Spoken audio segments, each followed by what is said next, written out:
Hello guys, welcome to our YouTube channel. Welcome to Add Maths Plus Maths. I am now going to do Mathematics Paper 2 February-March 2020 Variant 2. In this video, I will be answering number 1 to 10, and then it will be followed by another video of answering number 11 onwards. Okay, so let's try to do the questions.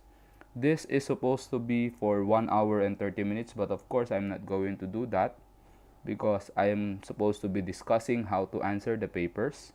So let's go and answer number 1 to 10. Okay, let's start with the first question. So I have choices here: 3.56, 5, square root of 196. Remember, square root of 196 is equivalent to 14. I have 8, square root of 7, and then 12. Letter A. So from the list, write down a number that is, for letter A, a multiple of 3. When we say multiple of 3, it can be divided by 3. Okay, so these are 3, 6, 9, 12, 15, 18, and so on. So from the choices, I have 12 as my answer. So I'll be putting in 12. Letter B, a cube number. A cube number is, meaning 1 cube is 1, 2 cube is 8, 3 cube is 27, 4 cube is 64, 5 cube is 125, and so on. Okay, so therefore, since I have 8 there as one of the numbers that I have uttered a while ago, then 8 is our answer. Prime number. Prime number is a number that can only be divided by 1 and by itself. And it should be a whole number. Okay, it cannot be a square root. It cannot be a decimal number. It cannot be a fraction. It should be a whole number. So we have 3 choices over here, or 4 choices. I have 5, I have 14, I have 8, and I have 12. But remember, it should be divided only by itself and 1. So the number that can only be divided by itself and 1 is 5. Why? Because 14 can be divided by 2. 8 can be divided by 4 and 2. Okay, 12 can be divided by 4 and 3. Okay, there. That's why you have 5 as your answer there. For letter D, okay, an irrational number. An irrational number, remember, is a non-repeating,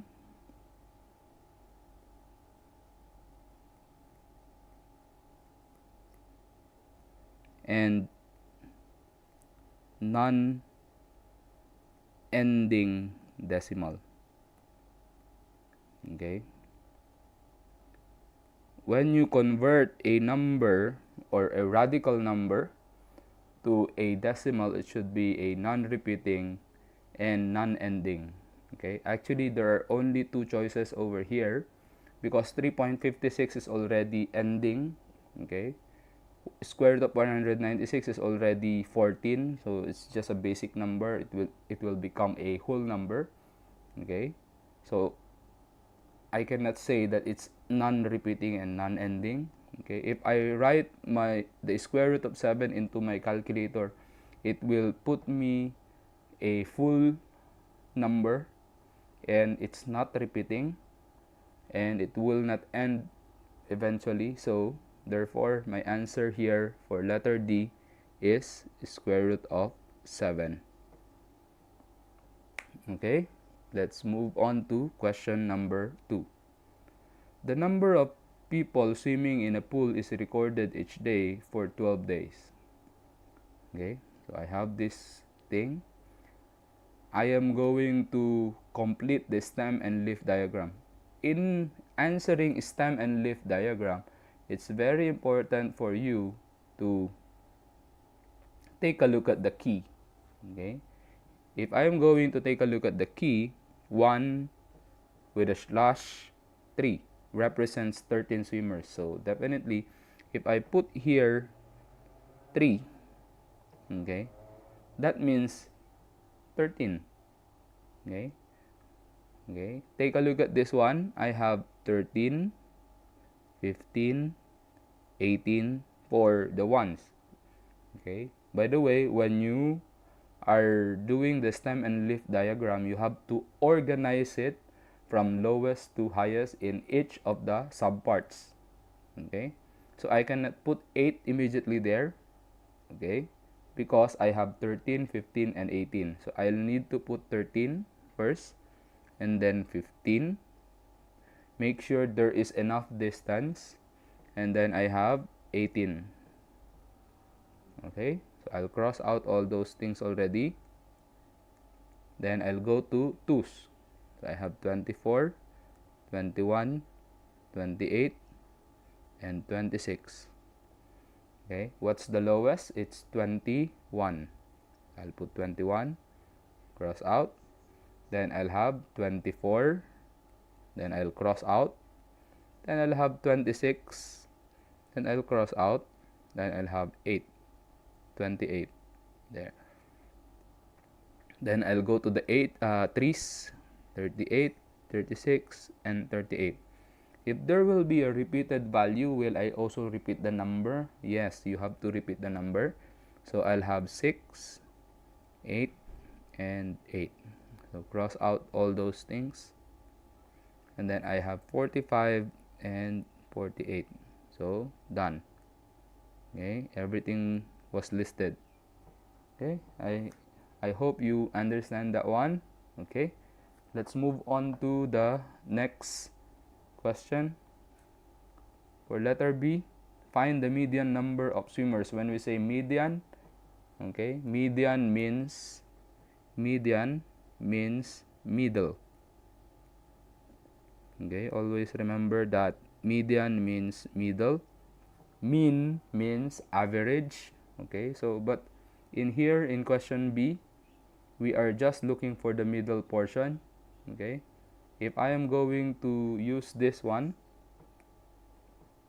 if I want to find out the middle portion, okay, let's say, okay, first, then second, third, then fourth, okay, then fifth. Okay, you will see that the middle are 6 and 8. Okay, so there are two middles, but you have to find out also what is the middle of those two numbers, and the middle of those two numbers is, okay, you will definitely see that the middle will become 6 plus 8 divided by 2. So 6 plus 8 divided by 2 is equal to 7. So the answer here will be 7. Okay, let's move on to the next question, question number 3. Okay, question number 3 is a problem about a column vector. Okay, point A has a coordinate coordinates 6, 4, and point B has coordinates 2, 7. So I want to discuss this one a little bit by drawing the figure so that you can understand, because it's sometimes very confusing for us if we don't draw the figure. Okay, so you will see the x coordinates are 6 and 2. 6 and 2. So let's start drawing the 2. Okay, 2. Let's say this is 2. No, wait. Let's say this is 2, 7. 2, 7. Okay, and let's move and say that this point is 6, 4. Okay, why did I put that 6, 4 lower and to the right? Because you see the x-axis is 6 and 2, so 2 will be on the left and 6 will be on the right. Why did I put it down or lower? than 2, 7, because you see the y-axis or y-coordinate are 4, 7. 4 is lower than 7. That's why the point B is this one and the point A is this one. Okay, let's try to take a look at when we say A to B. Okay, when we say A to B, you are going to take a look at the movement of x and y. Remember, when you have column vector, it is written as x, y. Okay, so definitely the movement of x will be on top and the movement of y will be below. Okay, so let's take a look at first how many movements do we have till 2. So if you are going to take a look at the movement, you are supposed to be forming a right angle. Okay, forming a right angle. Movement from 6 to 2. Okay, remember your starting point is point A. Okay, if it is vector BA, then it should start at B, but since it is vector AB, it should start at point A. Okay, so how many points? Remember, this is 2 and this is 6. Go from 6 to 2, I'll be moving going to the left with how many? 1, 2, 3, 4. And the direction will be this one. If it's going to the left, it's a negative value, so it's negative 4. Okay, if it is going to the right, then it should be a positive value. Next, I'll move from this point going up. Okay, from 4 to 7, I'll move 1, 2, and 3. So definitely I'll be having 3. Will it be positive or negative? Will it be positive or negative? It will become positive. Why? Because if it is moving up, it is positive, and if it is going down, it is negative. So therefore, this is positive 3. So I'll have negative 4 as the value of the x, or the movement of the x, and 3 as the movement of the y. I'll have negative 4 and 3. Okay, let's move on to question number 4. So question number 4 is, find the interior of a regular polygon with 24 sides. Okay, what are the things that we know about interior angle? Okay, remember, when we are studying interior angles, we have studied the sum of interior angle. Sum of interior angles in a polygon.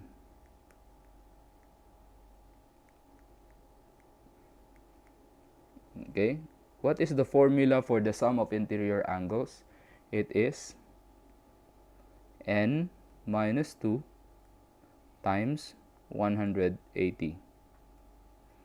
Okay, so that is sum. But basically, if you're going to find out what is the measurement of the interior angle of a regular polygon with 24 sides, so since it's a regular polygon, so that's another big word, should be regular polygon. When we say regular polygon, all the angles are the same. So basically, I'm just going to divide the sum of interior angles. Okay, I'm just going to divide the sum of interior angles by 24 so that I can find out what would be the measurement of an interior angle, one interior angle with that polygon, with that regular polygon. Okay, so since the sum of interior angles is n minus 2 times 180, I'll just put, okay, an interior angle then, an interior angle will be equivalent to n minus 2 times 180, and I'll divide it by n, because basically, anyway, it's a regular polygon. Okay, So I'll have 24 minus 2 times 180, then divided by 24. Okay, I'll have now 24 minus 2 is 22. So 22 times 180 is, let's see,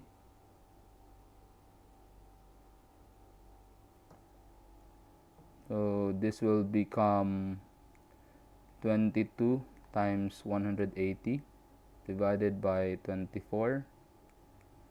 Okay, will now become 22 times 180 is 3960 divided by 24. You will have 165 degrees. Okay, so your answer here is 165 degrees. Okay, next let's move on to question number 5.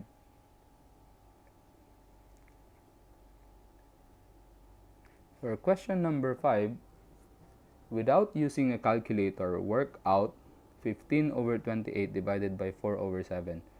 Okay, take note of the word without using a calculator. So therefore, you are not supposed to be using your calculator because you are supposed to be showing all your working. Okay, and give your answer as a fraction in simplest form. That's another thing. So when you are trying to answer questions like this, you have to take note of the words that, or command words that is given. So again, I repeat, command words. So the command words are very important because it will lead you to getting the full mark. Okay, if you will not follow the command words, then you will not get full marks of 3 for this question. Okay, so I need to show all my working. So I'll have 15 over 28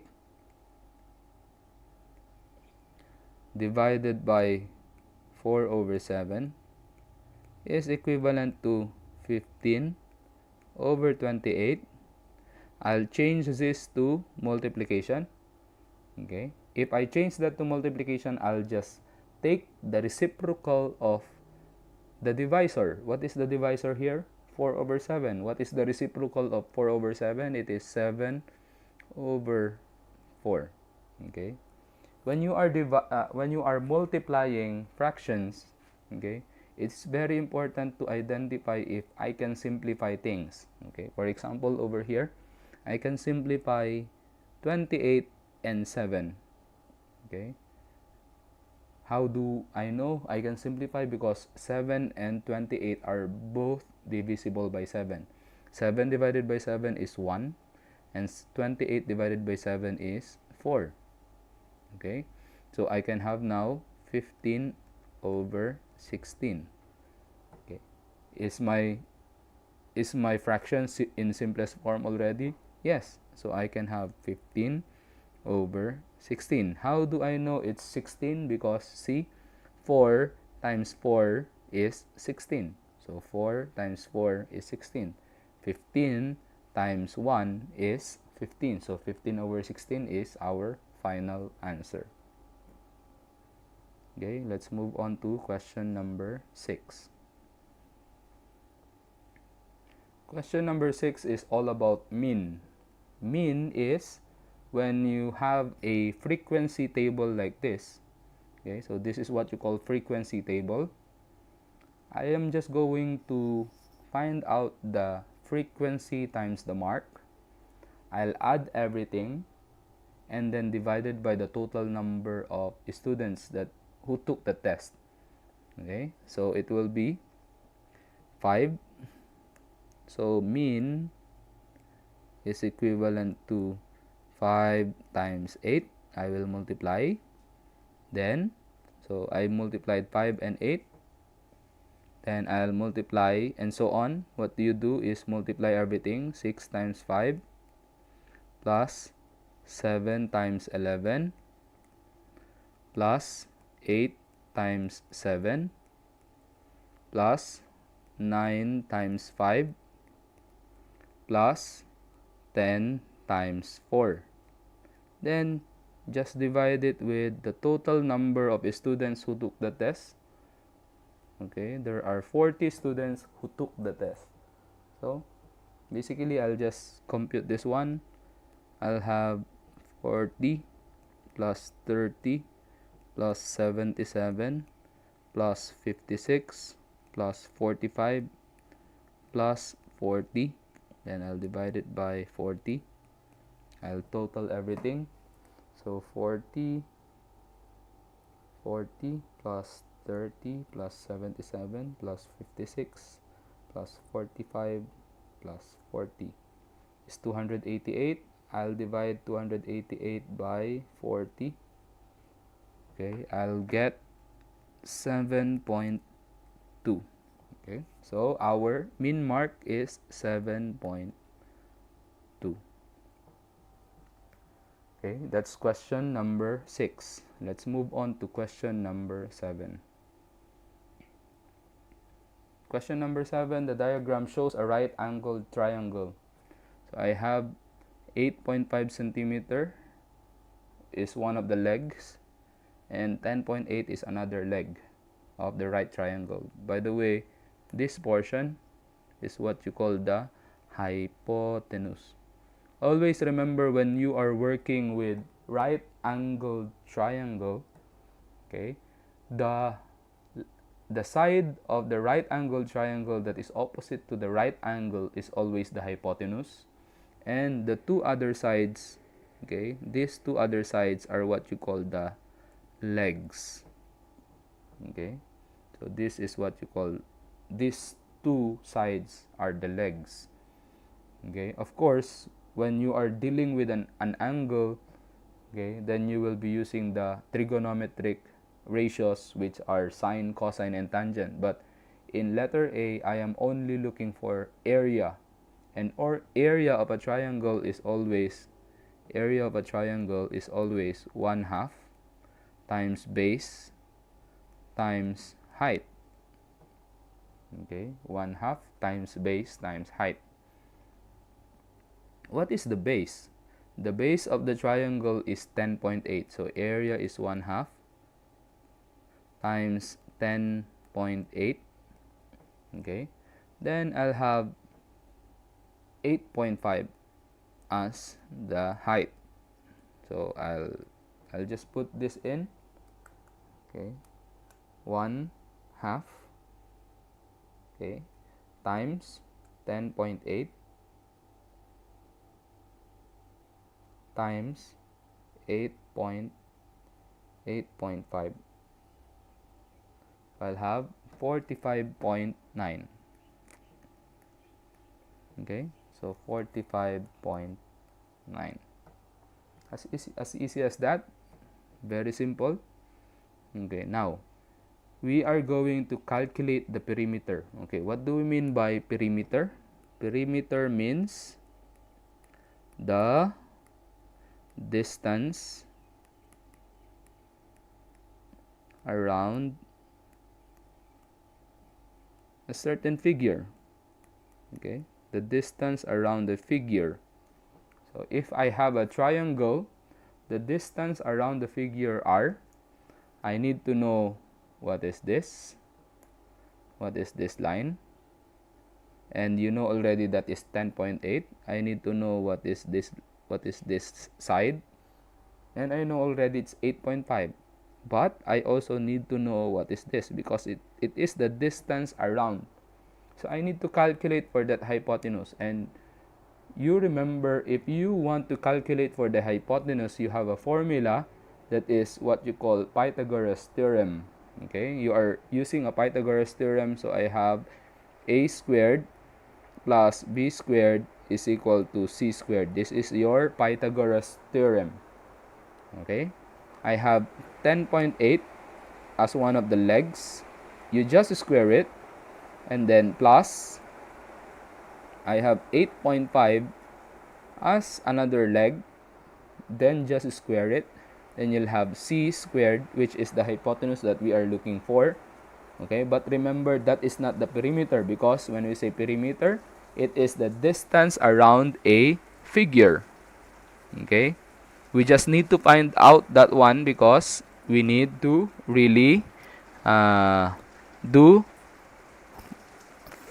look for that value and add it up with 10.8 and 8.5. Okay, so 10.8,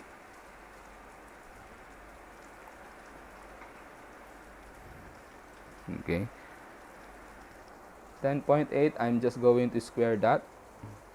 Okay, I'll add it with 8.5. I'm going to square that as well. Okay, which will be 188.89. Okay, which will be c squared. So that I can be able to find out the c, I am going to square root 188.89. Okay, square root of that answer,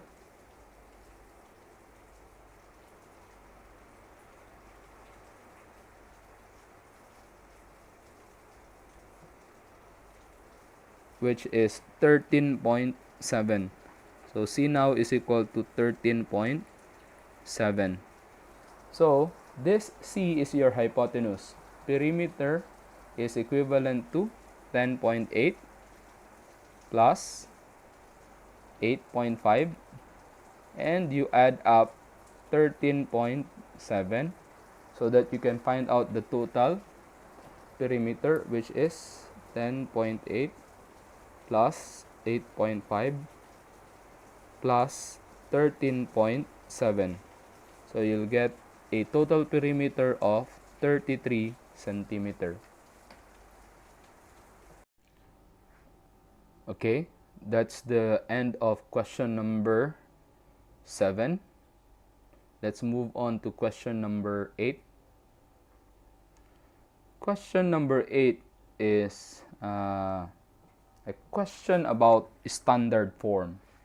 Okay, so you are asked to calculate the value of the quantity of 2.3 times 10 to the power of negative 3 plus 6.8, or the quantity of 6.8 times 10 to the power of negative 4.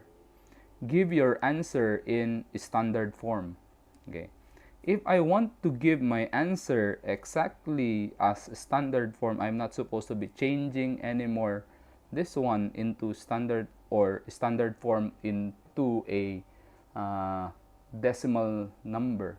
Instead, I'll be making the indices the same, so that when I add, I can just copy the common monomial factor, which will be the times 10 to the power of the same index that I have, and then add basically the two things that I have in here. Okay, remember, for example only, so that you'll have something to base on for this. For example, I have 5.3 times 10 to the power of negative 4. I want the index to become negative 3. If I want the index to become negative 3, I'll be moving the decimal point once. Going where? I'll be moving the decimal point going to the left. It should be 0.53. Okay, so I have 0.53 times 10 to the power of negative 3. Okay, remember, if I move the decimal point to the left, I'll be adding 1 index, so plus 1.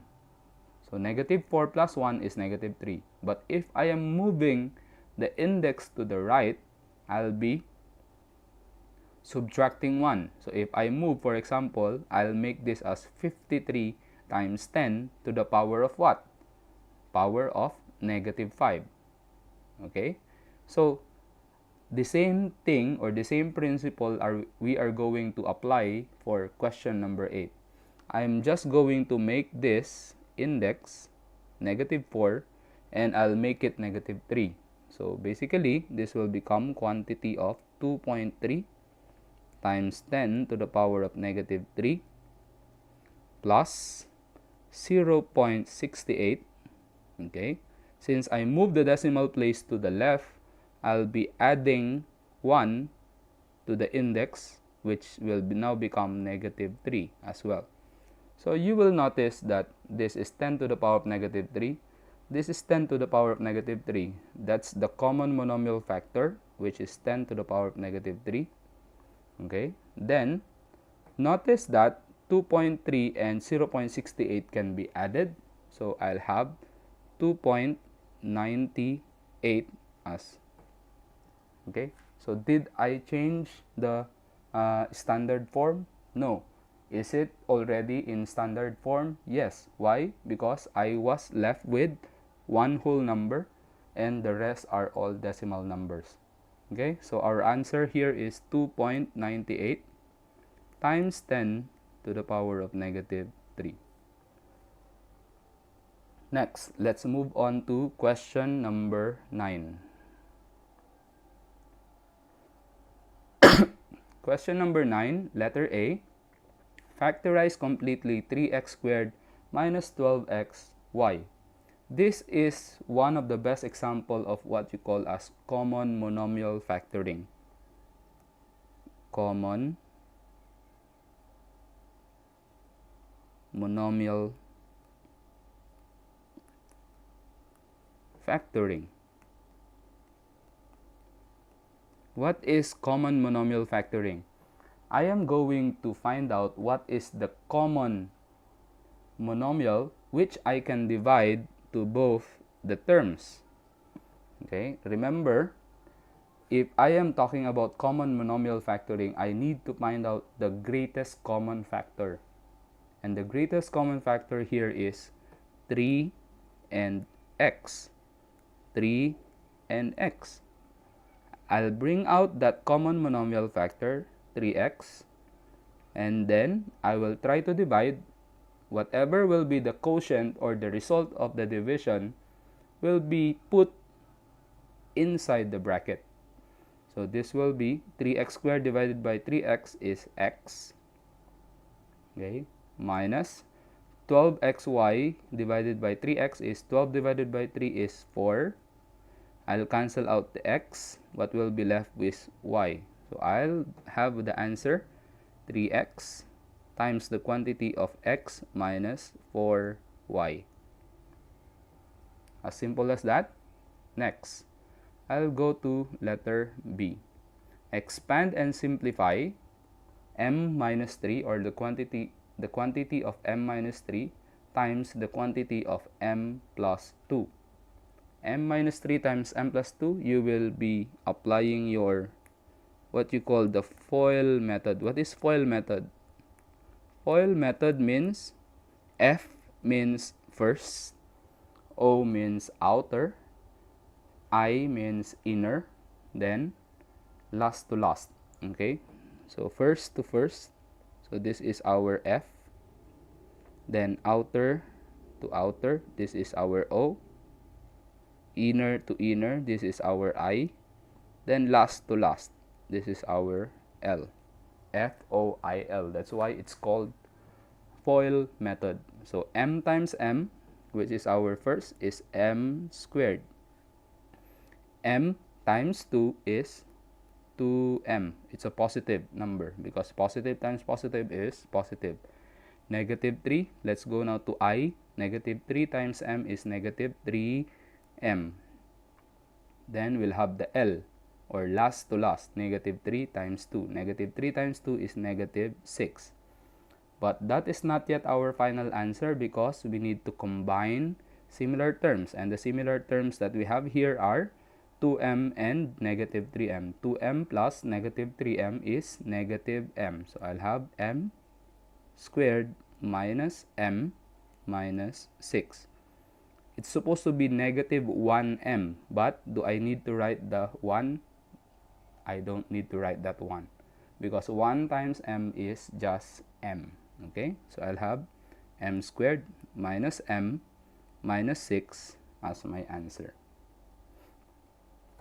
Okay, let's move to the last question, question number 10. Sketch the graph of each function. Okay, when you are sketching line, you have to remember of this formula. Y is equal to mx plus c. What is the m? M is what you call the gradient. C is what you call the y-intercept.